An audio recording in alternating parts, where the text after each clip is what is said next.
एनडिएफबिआ जोंनि बे आमथेखा रायजोखौ बा आमथेखा जायगाखौ ओरैबादि माने सहाय होना गालांबाय बर' जाथिनि थाखाय बे जायगायावहाय जों दिनैसिमावहाय बुंनो थाङोब्ला जों थानो हायै बायदि जाबायमोन बे समावहाय माखासे जोंनि बे रन्जन दैमारि सारमोननि अननायजों जोंखौहाय माने अननानै बे जायगानि माखासे बोथोरफोरखौ लानानै बा जातिफोरखौ लानानैहाय गोग्लैसोना थानाय जाबायमोन बर'आ खिन्थु बेखौहाय उदां खालामनाया एक नाम्बार जोंनि रन्जन सारनि दारैहाय जादों आखायनो जों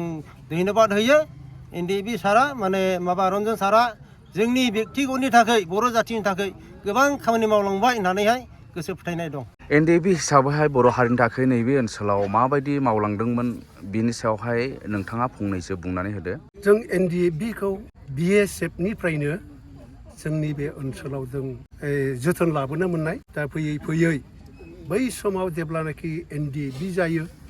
बे समाव जोंनि आमथेखानि हालोदा इनायनो गाज्रिसैमोन मोनसे हारिनि बेंखननाव नाथाय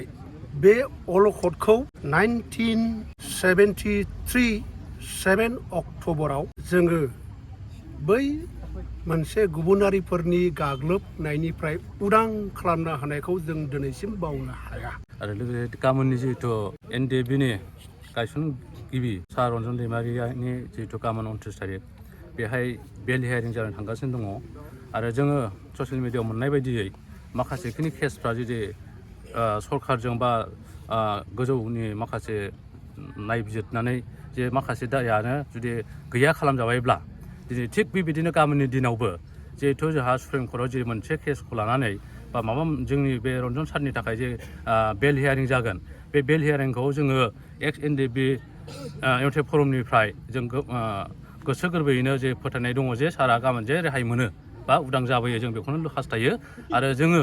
सारा जे गबोनानै गासै बर' रायजोनि थाखायनो जेन मोजां हाबा खामानि मावलांनो जेन खाबु मोनो जों बेखौनो आसा थियो। आसा खालामो जे जेसेबांखिनि जोंनि मोनब्रै फेक्सन जे एनडिएफबि दङ एक्स एनडिएफबि बे मोनब्रै फेक्सननि गासै जोंनि बारग' एनडिएफबिफ्रा जेन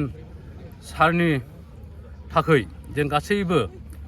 ज' जायो आं बेखौनो हास्थायो आरो लुबैयो आं खावलायहरो बिथांमोनखौबो जेन जों गावस्रा गावस्रि थानांला जेन जों गावस्रा गावस्रि थायोब्ला जोंनि थांखि आरो बिथांखिफ्रा माब्लाबाबो मोगथाङाव फैनाय नङा आरो रायजो राजाफ्राबो जोंनि सायाव फोथायनायथिखौ लानाय नङा। दा बेनिखायनो आं खावलायो जे बिथांमोनहा जायफ्रा जे इउनिटि फरमनिफ्राय गावलांनानै जे वेलफेयार खालामदों बिथांमोनहाबो जेन जोंनि नैबे